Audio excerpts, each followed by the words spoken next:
In this video, I'll detail how to turn on or enable AirPlay Receiver on iPhone on iOS 18. So if you're using Apple Vision Pro and you want to turn on AirPlay Receiver on your iPhone running on iOS 18, this video is going to walk you through. So if I don't know this video, if you found this video helpful and informative, please don't forget to like and subscribe.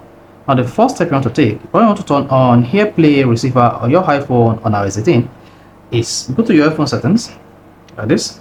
On the settings page, just scroll down and click on General. Once selected General, scroll down. Then here you want to select AirPlay and Continuity. Click on that. Then when you scroll down this page, you should see AirPlay Receiver. Then go ahead and turn this on. You can easily stream or share content from Apple Vision Pro to your iPhone. Turn this on, and here you'll be able to customize what happens with your AirPlay Receiver on your iPhone. Then here you can allow AirPlay for everyone or current user alone. You see that? Or better still, come down here and set required password to AirPlay Receiver from your Apple Vision Pro to your iPhone. Then type in your password. Once done, click on the OK button. So that's all you need to do to enable or turn on AirPlay Receiver on iPhone on iOS 18. So if you found this video helpful and informative, please don't forget to like and subscribe.